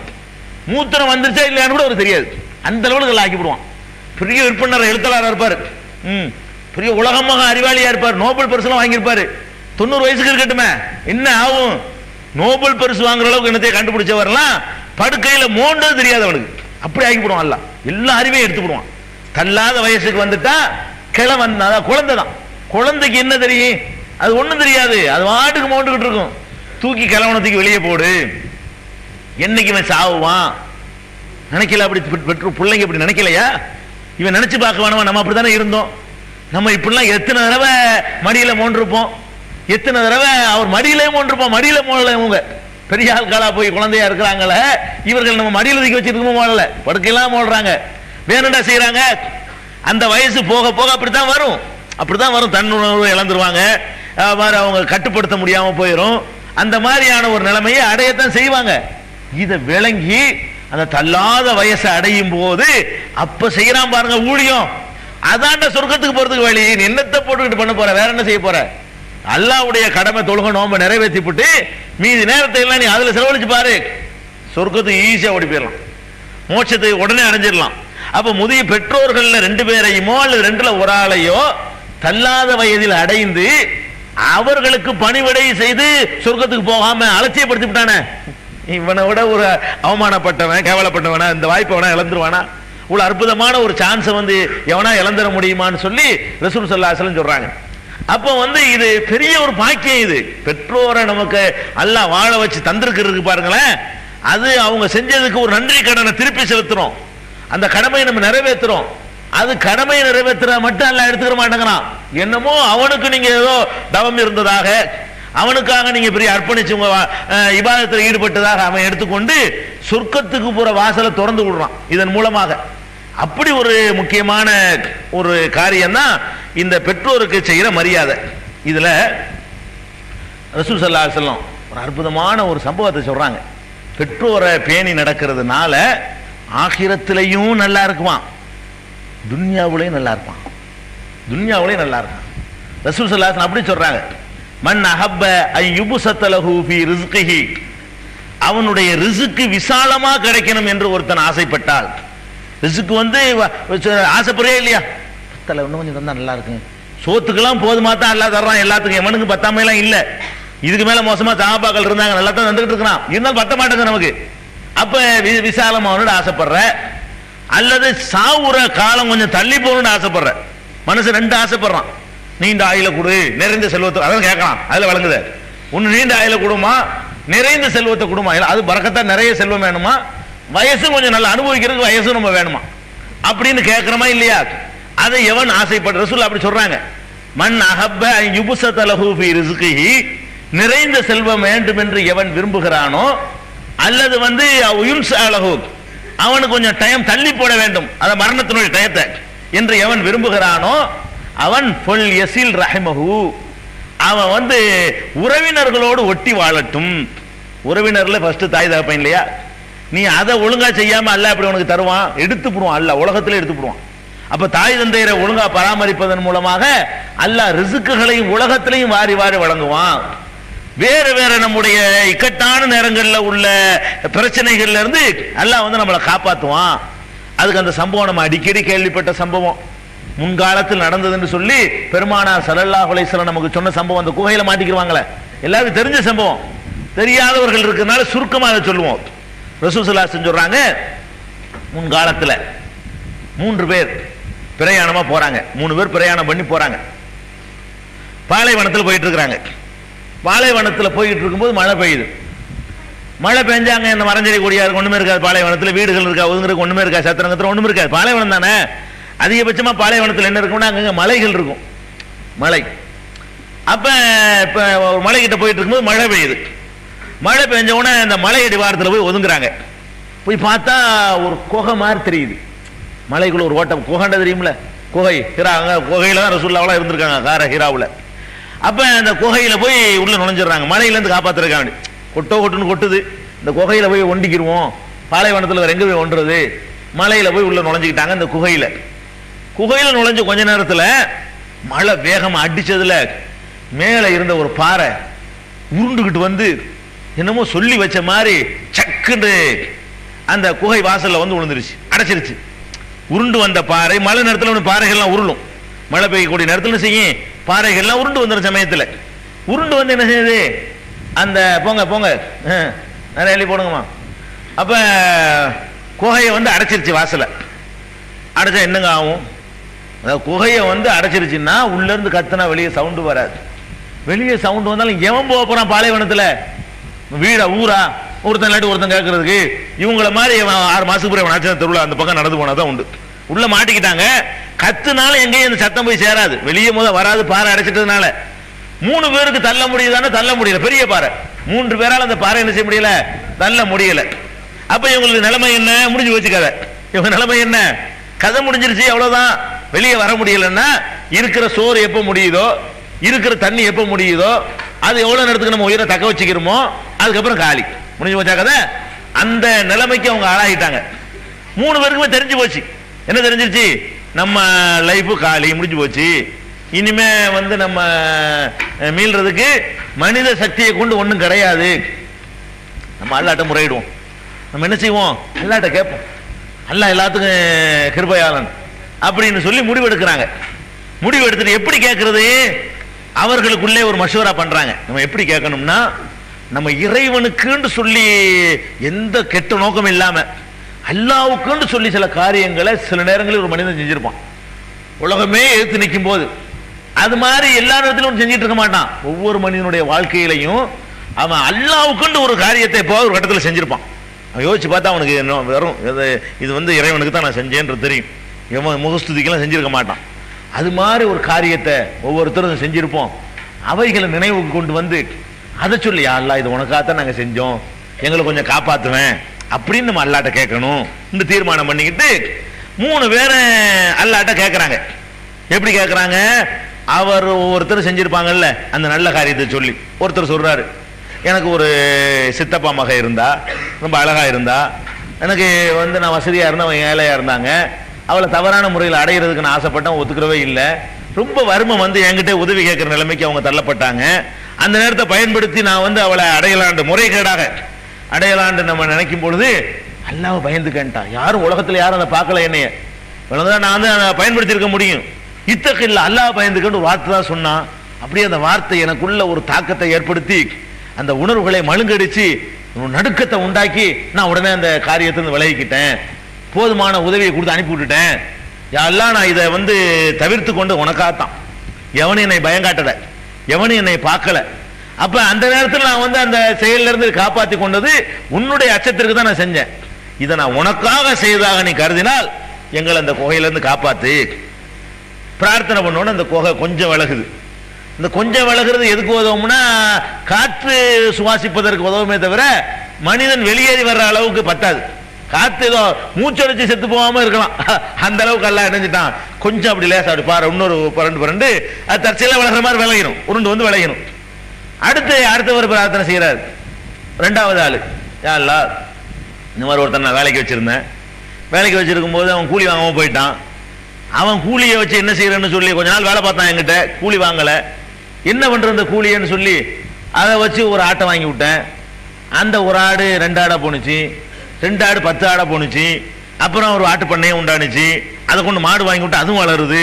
சில இடத்துல தொட்டதெல்லாம் தொலைங்கிக்கிட்டே இருக்கும், விரும்பவே மாட்டான் அதிகமா. அது பாட்டுக்கு எண்ணத்தை ஆரம்பிச்சாலும் இது நாசமாக்கி பண்ணணும்னு போனா அதுலயும் லாபம் கிடைக்கும். அப்படி அல்லாஹ் கொடுக்க நினைச்சிட்டா எப்படி நான் சொல்ல முடியாது. அது பாட்டுக்கு என்ன செய்யும், சில அரசாங்கத்துக்கு கணக்கு காட்டுறதுக்காக வேண்டி சில பேர் நஷ்டம் உள்ள தொழில போய் இறங்குவாங்க, அதுலயும் நல்லா கொடுத்துருவான். கணக்கு காட்டுறதுக்காக வேண்டி விவசாயத்துல வர்ற வருமானத்துக்கு கணக்கு கிடையாது. அதுக்காக 2 ஏக்கர் வாங்கி போட்டு சும்மா நில தூக்கி விட்டு அதுல வந்த வருமானம் காட்டிட்டா கணக்கு கேட்க மாட்டாங்க. விவசாய வருமானத்துக்கு வரி கிடையாது அக்ரிகல்ச்சர்ல. அதுக்காக வேண்டி மாமர வருமானம் எவ்வளவு, தென்னந்தோப்பு வருமானம் எவ்வளவுன்னு சொல்லி எழுதணுங்கிறதுக்காக வேண்டி சும்மா ஆச்சு இடத்த வாங்கி போடுவான். ஒண்ணுமே பண்ண தென்னை மரத்தை நட்டு போயிடாண்டு. அது என்னடா மற்றவனோட இவருக்கு அது லாபம் கிடைக்கும். அவன் எதுக்கு ஆரம்பிக்கிறான், கணக்குக்கு ஆரம்பிக்கிறான். அப்படியெல்லாம் அல்லாஹ் கொடுக்க நினைச்சா அப்படி போயிடும். என்ன ஆடு மாடா போகுது, மாடு ஒட்டகமா போகுது, அது பாட்டுக்கு பறக்கத்தா போகுது, பண்ணையா போச்சு. ஆட்டு பண்ணை என்ன, மாட்டு பண்ணை, ஒட்டக பண்ணைன்னு பெருகி போச்சு. கொஞ்சம் காலத்துக்கு அப்புறம் அந்த வர்றான், யாரு கூலி வாங்காம போன அவனுக்கு என்ன தேவையோ என்ன நினைச்சானோ ஓடி போயிட்டான். அப்புறம் வர்றான், எனக்கு தெரியுதா அன்னைக்கு நான் கூலி வாங்காம போய், ஆமா கூலியை கொடுங்க, இந்த அருக்கில் எல்லாத்தையும் எடுத்துட்டு போ, இந்த ஆடு மாடெல்லாம் இருக்குல்லப்பா எடுத்துட்டு போனோடனே அவன் கிண்டல் நினைக்கிறான். இந்த கூலியை கேட்டா கூலியை கொடுப்பானா, இந்த ஆட்டை எடுத்துக்க, அப்ப கிண்டல் அப்படித்தான் நம்ம நினைப்போம். கூலியை கேட்டா இந்த ஆட்டு பண்ணையெல்லாம் உனக்கு தான், இந்த மாட்டு பண்ணையெல்லாம் உனக்கு தாண்டா, கிண்டல் பண்றான்னு நினைக்க மாட்டோமா? கிண்டல் பண்ணாதாப்பா, நான் ஒரு ஏழைப்பட்ட மனுஷன், என்னுடைய கூலியை கொடு, நான் கிண்டல் பண்ணலப்பா, உண்மையை தான் சொல்றேன், உன்னுடைய பணம் தான், நீ வந்தா திருப்பி தந்துடணுங்கிற நியத்துல தான் நினைஞ்சேன், இதை நான் ஆரம்பிச்சேன். அப்படின்னு சொல்லிட்டு கடைசி வரைக்கும் எல்லாத்தையும் அள்ளி கொடுத்துட்டான். இதை சொல்லி காட்டுறான் அவன். இதை நான் ஏன் கொடுத்தேன்? அவன் கேட்ட கூலியை கொடுத்தா கூட என்னை ஒன்றும் செய்ய முடியாது, இல்லைன்னு சொல்லி விரட்டி விட்டா கூட அவனுக்கும் தெரியாது, சாட்சிலாம் கிடையாது. எத்தனையோ ஏன்னா கூலி வேலை செஞ்சு கூலி வாங்க மாட்டேன்டா, 25 வருஷம் பிறகு கேட்க மாட்டான். அவனாச்சு நான் 25 வருஷம் முன்னாடி வேலை செஞ்சேன்னு சொன்னா அவன் ஒத்துக்குவானா? பஞ்சாயத்துக்கு போனாலும் என்னடா 25 வருஷம் வேலை செஞ்சாங்கிற கூலி வாங்கலைங்கிற, இப்போ என்னடா அப்போ என்னடா ஏன்டா வாங்காம போனேன்னு கேட்பான்னுங்க. கொடுக்காட்டாலும் எவனு கேட்க மாட்டான். கொடுத்தா கூட அல்லாவுக்கு இவனுக்குள்ள விவரம் தானே, இவன்ட்டு நான் அக்ரிமெண்டா போட்டிருக்குது, அந்த கூலியை மட்டும் கொடுத்து ஓடுன்றாம்ல. நம்ம எத்தனை பேர் வந்து அல்லாஹ் என்னைய வந்து நீ லட்சாதிபதி ஆக்கினா பாதியை உனக்காக செலவு செய்யறேம்மா, லட்சாதிபதி ஆகணும் நல்லா கிணத்துக்கு ரூபா அப்படின்னு இவன் என்ன செய்வான்? 5 ரூபா முந்தியில் ஓட்டா போகுது, வர முந்தி இப்படி செய்வான், அநியத்து பண்ணுவான். கிடைக்க முந்தி நான் அதில் பாதி இப்படி பண்ணிடுவேன், என்னை மட்டும் நீ பணக்காரனாக்கி காட்டுவேன், ஒரு நாளைக்கு 200 ரூபாய்க்கு சோறு போடுவேன் அப்படிமா. பணக்காரனாக்கி காட்டினவனு என்ன செய்வான்? கொடுக்க மாட்டான். வராது, மனசு வராது. இந்த ஆளுக்கு வந்திருக்க, இவருக்கு வந்திருக்கு பாருங்க. எப்பவும் அல்லாட்ட ஒரு நியத்து பண்ணிட்டாராம், வந்தா நான் திருப்பி கொடுத்துறேன், அவன் காசை சும்மா இதுக்கு வச்சுக்கிறேன்னு சொல்லி நான் ஒரு இந்த ஆட்டை வாங்கி விடுறேன், அது வளர்ந்து போச்சு. அப்படி மட்டும் கொடுத்துட்டார்ல. இதை சொல்றாரு யாருல்ல, உனக்காகத்தான் செஞ்சேன், எவனும் என்னை வற்புறுத்தல, எந்த பயலுக்கும் பயந்துக்கு நான் இதை செய்யல, உனக்கு பயந்து நான் இதை தூக்கி அப்படி கொடுத்துட்டேன். உன்ட்டு நான் போட்டு அக்ரிமெண்ட் ஆச்சு, அது உனக்கு எனக்கு தான் தெரியும். இந்த ஒரு கூலியை வந்தவன திருப்பி கொடுக்கணும்னு பேசிக்கிட்டது உங்ககிட்ட நான் பேசினேன், உனக்கு தானே தெரியும், வேற யாரும் சாட்சி இல்லையே, நீ மாத்திரம் சாட்சியா இருந்த விஷயத்துக்கு நான் வந்து அப்படி தூக்கி கொடுத்தேனே. இதை நான் உனக்காக செய்திருந்தால் இறைவா எங்களை இதுல இருந்து காப்பாத்து. இன்னும் கொஞ்சம் விலகுது பாரு, ஓரளவுக்கு வெளிச்சமும் வர்ற அளவுக்கு இருந்தாலும் ஆளுக்கு வெளியே வர முடியாது, ஆளுக்கு வர பத்தாது, அவ்வளவுதான் விலகுது. அடுத்தவர் என்ன செய்யறாரு? அவரு எல்லாம் எனக்கு பெற்றோர்கள் இருந்தாங்க, வயசான பெற்றோர்கள், அவர்கள் வந்து சாப்பிடாம நான் சாப்பிட மாட்டேன், எப்போதுமே அவங்களுக்கு கொடுத்தது தான் அந்த காலத்தில் பால், ஒட்டக பால் தானே உணவு, பாலை கறந்துக்கிட்டு வருவேன், அவர்கள் குடித்ததை பார்த்து திருப்தி அடைஞ்ச பிறகுதான் என் பிள்ளைகளுக்கு நான் வந்து கொடுப்பேன். ஒரு நாள் வந்தேன், தூங்கிட்டாங்க, பாலை வச்சுக்கிட்டு நின்றேன், என் குழந்தைகள்லாம் ஏமாத்தி பெற்றோர்களுக்கு கொடுத்த அப்புறம் எழுப்பி கொடுத்துக்கிறோம்னு சொல்லி பெற்றோர்களுக்கு முந்தி எப்படி பிள்ளைகளுக்கு கொடுக்குறது அப்படின்னு சொல்லி அதுகளையும் உறங்க வச்சுக்கிட்டு அது அழுது உறங்கிருச்சு. அதுக்கப்புறம் நான் என்ன பண்ணேன்? வச்சுக்கிட்டே நின்றேன், எப்போ முழிக்கிறாங்களோ எழுப்புறதுக்கு, தூங்குறவங்க நம்ம எப்படி எழுப்புறது அப்படின்னு காத்து கொண்டிருந்து அவர்கள் விழிக்கிற வரைக்கும் நான் வெயிட் பண்ணிக்கிட்டு இருந்தேன். இது எந்த சட்டமும் எனக்கு வந்து உலகத்தில் எவனும் சட்டம் போடல, எவனுக்கும் பயந்துகிட்டு இதை செய்யல, அந்த தள்ளாத பெற்றோர்களை அடிப்பாங்கன்னு நான் செய்யல, அவர்களுக்கு முடியாத நிலையில் இருக்கிறாங்க, உனக்கு பயந்துகிட்டு தான் நான் இதை செஞ்சேன் அப்படின்னு சொல்லி கேட்டார். அல்லாஹ் அதை விடுவிச்சான்ற சொல்லி அந்த சம்பவங்களை ரசூல் ஸல்லல்லாஹு அலைஹி வஸல்லம் எடுத்து சொல்லி நமக்கு ஒரு அறிவுரை என்ன சொல்றாங்க? நல்ல காரியங்கள் அல்லாஹ்வுக்கு செய்யும் பொழுது இந்த உலகத்திலேயே அதற்காக பிரதிபலனை அல்லாஹ் தருவான், மறுமையிலையும் தருவான், இந்த உலகத்திலையும் ஒரு இக்கட்டான சூழ்நிலை இருந்து காப்பாற்றுவான். அப்படி காப்பாற்றக்கூடிய நல்லறங்கள்ல எது ஒண்ணு? அல்லாஹ்வுக்கு உள்ளது ஒண்ணு, மனுஷனுக்கு உள்ளது 2. நல்லா தெரிஞ்சுக்கிறீங்க. இந்த 3 சம்பவத்துல ஒண்ணு அந்த விபச்சாரத்துல தப்பிச்சுக்கிட்டா பாருங்க, அது அல்லாஹ்வுக்காக செஞ்சது. இது 2 மனுஷனுடைய உரிமைகளை கொடுத்திருக்கிறார், இது 2. அப்ப அதை வந்து அதுக்காக அல்லாஹ் என்ன பண்றான்? அது என்னமோ அல்லாஹ்வுக்கு செஞ்ச பிறகு இபாதத்தை ஏற்றுக்கொண்டு அவங்கள விடுவிக்கிறான். அப்ப தாய் தந்தையருக்கு கொடுக்கக்கூடிய அந்த மரியாதை, அவர்களை கவனிக்கிற விதம், இதுகள்லாம் மனிதனை வந்து மறுமை வாழ்க்கையில வந்து அவனை மீட்சி அடைப்பதற்கான வழிமுறைகளாக இஸ்லாம் சொல்லுகிறது. அதுலயும் வகைப்படுத்துது. தாய் தந்தைன்னா 2 சமமா கிடையாது. தாய் தந்தைங்கிறது வந்து சொல்லிட்டாலும் தாய்க்கும் தந்தைக்கும் மத்தியில பெரிய வித்தியாசம் இருக்கு. தாய்க்கு கொடுக்குற அந்த அந்தஸ்து தந்தையை கொடுக்க முடியாது. அப்படி சொல்லக்கூடிய மார்க்கம் இஸ்லாமிய மார்க்கம். அப்ப ரசூலுல்லாஹ் வந்து கேட்கிறாங்க, மனிதர்களிலேயே நான் யாருக்கு அதிகமாக கடமைப்பட்டவன்? ஒருத்தர் கேட்கிறார், மனிதர்களிலேயே நான் ரொம்ப யாருக்கு கடமைப்பட்டவன்? உம்முக, உங்க அம்மா தான் அப்படிங்கிறாங்க ரசூல் ஸல்லல்லாஹு அலைஹி வஸல்லம். சரி, அம்மா. 2வது நான் யாருக்கு கடமைப்பட்டவன்? அப்ப ரசூல் ஸல்லல்லாஹு அலைஹி வஸல்லம் கேள்வி வழங்கத்தான் செய்யுது. 2வதுன்னு ஒண்ணு இல்லைங்கிறதுக்காக என்ன செய்யறாங்கன்னா, 2வது உங்க அம்மா தான். முதல்ல கேட்கிறாரு, ஃபர்ஸ்ட் நான் யாருக்கு கடமைப்பட்டவன்? அம்மாவுக்கு தான். அது சொல்லிவிட்டாங்கல்ல. அடுத்த ஆளை சொல்ல வேண்டிய சொல்ல மாட்டேங்கிறாங்க. அடுத்தபடியாக யாரு? உங்க அம்மா தான். சரி, அடுத்தபடியாக யாரு? உங்க அம்மா தான். 3 தடவை. அதுக்கு அடுத்து யாராவது சொல்லுங்க. அடுத்த ஆள் நான் கேட்கிறேன், சொல்லுங்க. அபூக்க, அடுத்து உங்க அப்பா, அத்தா, பாப்பா அப்படிங்கிறாங்க ரசூல் ஸல்லல்லாஹு அலைஹி வஸல்லம். அப்ப ஃபர்ஸ்ட் தாய் வந்து எவ்வளவுக்கு முக்கியத்துவம்னு கேட்டா, தந்தையை விட 3 மடங்கு முக்கியத்துவமானது. தாயாருக்கு கொடுக்குற மரியாதை எப்படி இருக்கணும்? தாயாரை கவனிக்கிறது வந்து அவ்வளவுக்கு முக்கியத்துவம் கொடுக்கக்கூடியதா இருக்கணும். ஃபர்ஸ்ட் இடத்துல கொண்டு நிப்பாட்டிடணும். அதுக்கப்புறம் தாய் தான், அதுக்கப்புறமும் தாய் தான், அதுக்கப்புறம் தான் தந்தை. எந்த அளவுக்குன்னா பெருமானார் ஸல்லல்லாஹு அலைஹி வஸல்லம் காலத்துல அந்த போர்கள்லாம் நடக்கும் இல்லையா, போர் இஸ்லாம் நாட்டை தாக்க வந்துருவான். அந்த மாதிரி நேரங்களில் போருண்டா எல்லாரும் கலந்துக்கணும். அது இல்லாம போருக்காக நாங்கள் தயார் என்று சொல்லி முழுசா தங்களை அர்ப்பணிச்சுட்டு வந்து அங்கே தங்கிடுவாங்க. கொஞ்சம் பேர் தேவைப்பட்டா யூஸ் பண்ற மாதிரி, அப்போதைக்கு போர் நடக்காது, தேவைப்பட்டா எங்களை பயன்படுத்திக்கிறீங்கன்னு கொஞ்சம் பேர் வருவாங்க. அப்படி வரக்கூடியவர்கள் தான் ரசூல் ஸல்லல்லாஹு அலைஹி வஸல்லம் என்ன கேட்பாங்க தெரியுமா, அஹய்யுன் வாலிதாக்க. அதாவது போர் ஒன்று டிக்ளேர் பண்ற நேரத்தில் அந்த சலுகை கிடையாது. தாய் தந்தையெல்லாம் விட்டுட்டு வந்து தாயை சேர்ந்து கொண்டு போடுவான், உள்ள நுழைஞ்சிட்டான்டா, உள்ள நுழைஞ்சிட்டான்னு சொன்னா எல்லாம் சேர்ந்து காலியாயிருவோமே.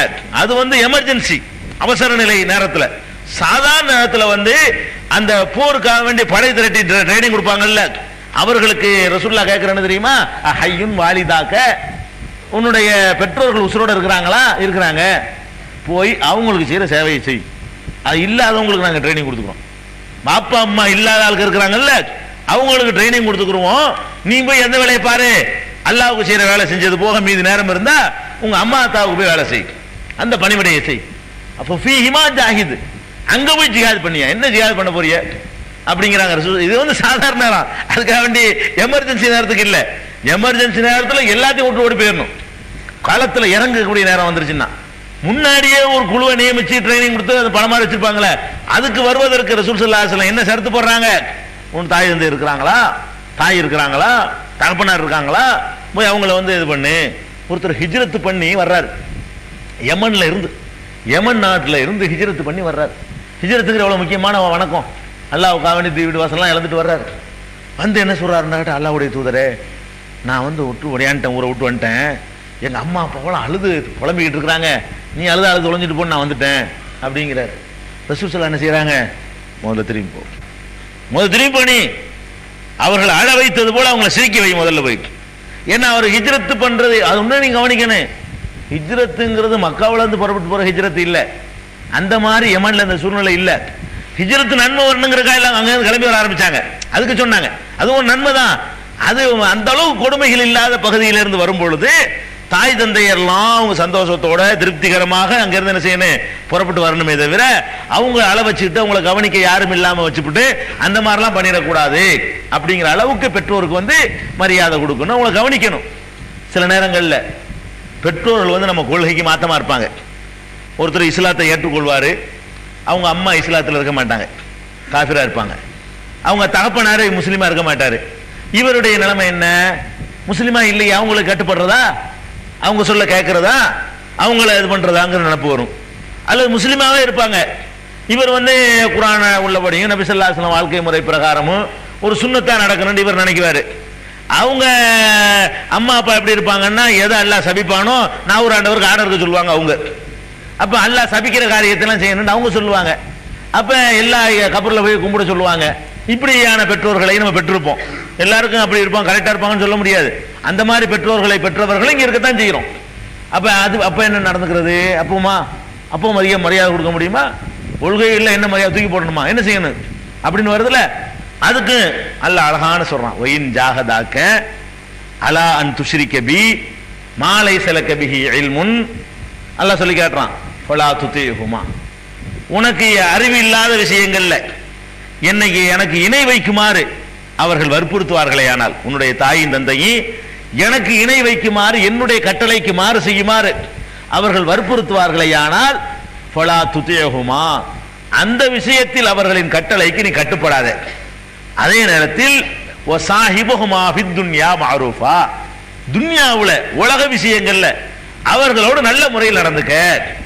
பள்ளிவாசலுக்கு போவாதன்னா அது கேட்கக்கூடாது, உங்களுக்கு உள்ளது சொல்லுங்க, அதை நல்லா கவனிச்சுக்கிறேன். உங்களுக்கு என்ன வேணும், ட்ரெஸ் வேணுமா, அது வேணுமா, இது வேணுமா, அது கேட்கறது மாற்றி விட்டுருணும், பேச்ச மாற்றி விட்டுருணும். அதுக்கு நாவூருக்கு போயிட்டு வா, அது ரெண்டா பார்த்து உங்களுக்கு என்ன வேணும்னு சொல்லுங்க, வாங்கிட்டு வர்றேன் அப்படின்னு என்ன செய்யணும். அந்த விஷயத்துல கேட்கக்கூடாதான், அதை சொன்னதுக்காண்டி வெறுத்து ஒதுக்கிடக்கூடாது. அதாவது மார்க்கத்திலங்க தீனுக்காக சிலரை பகைக்கலாம். ஒருத்தன் தப்பான கொள்கைக்கு போயிட்டான், சொந்தக்காரனாவே இருக்கலாம், அல்லாஹ்வுக்காக வெறுத்து ஒதுக்கிருந்தவனை, அது வந்து அரசுடைய நிழல்ல இடம் தரக்கூடிய ஒன்று. அல்லாஹ்வுக்காக நேசிப்பது, அல்லாஹ்வுக்காக வெறுத்து ஒதுக்குவது இருக்குது, அது ஒரு பெரிய முக்கியமானது. அது யாரை வேண்டாலும் நீங்க அப்படி செய்யலாம், அல்லாஹ்வுக்காக வேண்டி. இந்த ரெண்டு பேரும் செய்யக்கூடாது. அல்லாஹ்வுக்காக வெறுத்து ஒதுக்குறது இருக்க, அது யாரும் கிடையாது, நெருங்கிய நண்பருங்க. அவன் பாட்டுக்கு வேற ஒரு மோசமான ஒரு நடவடிக்கையில் ஈடுபட்டான், அவன் பிதத்தை செய்யறான், ஷிர்க் பண்றான், அப்படி ஏதாவது ஒன்று பண்றான்னு வைங்க, வெறுத்த அந்த நட்பை துண்டிச்சு போடணும். துண்டிக்கிறது என்ன காரணம் இருக்கணும்? அல்லாஹ் தான் காரணமா இருக்கணும். அல்லாஹ்வோட இவனோட எனக்கு நமக்கு உறவு அது முறிக்கலாம். சொந்த காரணம் 3 நாள் பேசாம இருக்கக்கூடாது. பெற்றோர்கள் விஷயத்துல அப்படியே முறிக்க கூடாதான். அல்லாஹ்வுக்காக கூட அவர்களை பகைக்க முடியாது. அவர்கள் சொல்லக்கூடிய தப்பு வரதட்சணை வாங்க சொல்றாங்கன்னா மாட்டேன்றலாம். தாய் தாப்பனார் இருக்காங்க, மகர் கொடுன்னு அல்லாஹ் சொல்றான், வரதட்சணை வாங்கிட்டு தாய் தாப்பன் சொல்றாங்க, அதுல கேட்க மாட்டேன், அதுல கேட்கலங்கிறதுனால எல்லாத்திலையும் உங்களை அலட்சியப்படுத்த மாட்டேன் அப்படின்னு சொல்லிவிட்டு வரதட்சணை வாங்காமல் மேரேஜ் பண்ணலாம். அது அல்லாஹ்ட்ட குற்றவாளி ஆக மாட்டாங்க. பாவங்கள் தகப்பனார் போய் ஒரு பாட்டில் வாங்கிட்டு வாங்குறாரு, விஸ்கி வாங்கி கொடுக்கலாமா? தகப்பனாராக இருந்தாலும் வாங்கி கொடுக்க முடியாது, கட்டுப்பட மாட்டேன். இதுக்கு நான் மாட்டேன், இது செய்ய மாட்டேன். நல்லது சொல்லுங்க, செய்யணும். நல்லது சொல்லுங்க, கெட்டது இல்லாத எதை வேணாலும் சொல்லுங்க, அதை செய்யறேன்னு சொல்லணும். அப்ப தீமையான காரியங்கள் விஷயத்துல பெற்றோர்களை மதிக்கணுங்கிற பேர்ல இப்ப நிறைய பேர் அத்தனை எதுக்கும் பெற்றோரை சொல்லவே மாட்டான். இந்த ஒண்ணுக்கு மட்டும் சொல்லுவான், டவுரிக்கு மட்டும். நம்மால் கரெக்டா என்ன செய்வான், ஏன்டா வரதட்சணை வாங்கினேன், வாப்பா அம்மா வற்புறுத்திட்டாங்க, நான் என்ன பண்றது? மற்றதெல்லாம் வாப்பா அம்மா சொல்ல கேட்டு நடக்கிற மாதிரியும், மற்றெல்லாம் நடக்க மாட்டான், ஒண்ணுலயும் நடக்க மாட்டான். வாப்பா அம்மா சொல்லி எதுலையும் கேட்காதவன் இவனுக்கு வேணும் ரூபா வாங்கணும், அதுக்கு ஏதாவது ஒரு பழிகடா வேணும், சுமை தாங்கி வேணும், அந்த தலையில போட்டு, அதான் அர்த்தம். வாங்காம இருக்கலாம்ல. வாப்பா அம்மா ஒரு காரணம் காட்டுறத வாப்பா அம்மா சொன்ன எல்லாத்தையும் நீங்க கேட்டீங்களோ? கேட்கறது கிடையாது. அப்ப வாப்பா அம்மா எல்லாத்திலையும் எடுத்தறிஞ்சு பேசுறவன் இதுக்கு மாத்திரம் பயன்படுத்துவான், அது நடக்காது. நீ என்ன சால் சாப்பு சொன்னாலும் இது அல்லாஹ் ஒத்துக்கிறது தானே நீ மனுஷன் சொல்லணும். ஏன்டா வாங்கினா எங்க தாய் தாப்பன் சொன்னாங்கன்னு அல்லாஹ் ஒத்துக்குவானா? முடியாது. ஏன்டா தண்ணி அடிச்சா எங்க அப்பா தான் குடிக்க சொன்னாரு, அல்லாஹ் ஒத்துக்குவானா? ஏன்டா திருண்ண அவர் தான் திருட்டு சொன்னாரு, ஒத்துக்குவானா? அல்ல. அப்ப அல்லாஹ் ஒத்துக்கிறாத விஷயங்களை தாய் தந்தையர் சொல்றாங்க இருக்கா கேட்கக்கூடாது. அப்ப தாய் தந்தையருக்கு செய்ய வேண்டிய ஊழியங்களை கரெக்டா செய்யணும். ஆனா எல்லா தாய் தந்தையர்களும் கரெக்டா இருப்பாங்கன்னு நீங்க சொல்ல இயலாது, தப்பா இருப்பாங்க. நிறைய பேர் தப்பா இருப்பாங்க. நல்ல தாய் தந்தையர்களாக நிறைய பெற்றோர் எப்படி நடக்கணும் இன்னொரு கவச்சிக்கிடுவோம். நிறைய பெற்றோர்கள் பெற்றோர்களா இருக்கிறது இல்ல, வியாபாரிகளா தான் இருக்கிறாங்க. பிள்ளைய வச்சு இது பண்ணுவாங்க. மகன் சந்தோஷமா இருக்கிறதுல விட்டுட்டு அதை ஏதோ பொண்டாட்டிட்டு பேசிக்கணும், என்னமோ அவங்களுக்கு எரியும், உனக்கு என்ன அப்படி நினைக்கக்கூடிய பெற்றோர்களா இருக்கிறாங்க. அதெல்லாம் அவர்கள் படிக்க வேண்டிய அறிவுரைகள். பெற்றோர்கள் அப்படி ஒரு நல்ல பெற்றோர்கள் இல்ல நிறைய பேருக்கு. அது உனக்கு தேவையில்லை. அவர்களை கவனிக்கிறது ஒழுங்கா கவனிச்சிட்டு போ. அவங்க தப்பு செய்ய மீதி பொண்டாட்டினா மிதிக்க கூடாது, போட்டு ஆட்டி நொறுக்கு அப்படிங்கிறாங்க. அம்மா சொல்றாங்க, எதுக்கு போட்டு நொறுக்கணும்? நொறுக்கிறதுக்கு மார்க்கத்து அனுமதி இருக்கா? அதுக்கு ஏன் போட்டு நம்ம நம்பி வந்த ஒரு பெண்ணை எப்படி நொறுக்கிறது? அவளை அம்மா விட்டு விரட்டி விடு. ஏன் விரட்டி விட? அல்லாஹ் கேட்பான்ல, நீ அடைக்கணுமா? நீ வந்திருக்க ஒரு அக்ரிமெண்ட்ல அல்லாஹ் சொல்றான், வாக்குது. நம்ம சில பேர் அப்படிலாம் செய்யறாங்க. ஏண்டாங்க எங்க பொண்டாட்டிங்க விரட்டி விட்டோம்ல, எதுக்கு அம்மா சொன்னாங்க? அட பாவி, வாகதன மீன்கும் அம்மா மதிக்கிறாங்களா? அப்படி வாகதன மீன்கும் மீசாக்குன்னு கழியலாம். கல்யாணத்தை பத்தி எல்லாம் சொல்லும் பொழுது உங்களுடைய மனைவியர்கள் உங்களிடத்திலே கடுமையான உடன்படிக்கை எடுத்திருக்கிறார்கள், லேசப்பட்ட உடன்படிக்கை இல்ல. அந்த அக்ரிமெண்ட்டை மீறக்கூடாது எந்த கட்டத்திலையும், தாய்க்கா இருந்தாலும் சரி தந்தைக்கா இருந்தாலும் சரி. அது மாதிரி அக்கிரமங்கள்ல யாருக்கும் கட்டுப்படாது, அம்மா அப்பா உள்பட. இதுதான் கணக்கு. அந்த மாதிரி நடக்கணும். அப்ப தவறான காரியங்களை விட்டு ஒதுங்கி கொண்டு நல்ல விஷயங்கள்ல எல்லாத்திலும் என்ன செய்யணும், பெற்றோரை பேணி நடக்கணும். இது ஒரு முக்கியமா கடைபிடிக்க வேண்டிய ஒரு வழிமுறை. மூன் பப்ளிகேஷன்ஸ் வெளியீடுகள்: இஸ்லாமிய அடிப்படை கல்வி, திருமுறையின் தோற்றுவாய், திருக்குரானில் அறிவியல் சான்றுகள் பாகம் 1, அர்த்தமுள்ள கேள்விகளும் அறிவுபூர்வமான பதில்களும், குரான் கூறும் ஓரிரை கொள்கை, நபி வழியில் தொழுகை சட்டங்கள், மாமனிதர் நபிகள் நாயகம், குரான் மட்டும் போதுமா, ஹதீஸ்கள் குரானுக்கு முரண்படுமா, அழகிய இஸ்லாமிய பெயர்கள், இதுதான் பைபிள், ஜனாசாவின் சட்டங்கள், ஏகத்துவமும் இணை வைப்பும், திருக்குரானின் அறிவியல் சான்றுகள் பாகம் 2, இஸ்லாம் பெண்கள் உரிமையை பறிக்கிறதா, பிறை ஓர் விளக்கம், இஸ்லாம் ஓர் இனிய மார்க்கம், நபி தோழியர் வரலாறு, குற்றச்சாட்டுகளும் பதில்களும், நோன்பு, இயேசு இறைமகனா, வருமுன் உரைத்த இஸ்லாம், உண்மை தோழர் அபுபக்கர் அலி, பெண்களுக்கான நபி வழி சட்டங்கள், அறிவுச்சுடர் அன்னை ஐசார் அலி, இஸ்லாத்தில் சொர்க்கம் நரகம், நபி தோழர்களும் நமது நிலையும், துவாக்களின் தொகுப்பு, முகைதீன் மௌலிது ஒரு ஆய்வு, குரானை எளிதில் ஓதிட, நபிகள் நாயகம் பல திருமணம் செய்தது ஏன், யாக்குத்பா ஒரு ஆய்வு, நபி வழியில் நம்ஹஜ், நபி வழியில் குழந்தை வளர்ப்பு, தராவி தொழுகை ஒரு ஆய்வு, ஜக்காத் ஒரு ஆய்வு, இஸ்லாத்தில் இல்லறம், கியாமத் நாளின் 10 அடையாளங்கள், நபிகளாரின் நற்போதனைகள், மன்னரை வாழ்க்கை,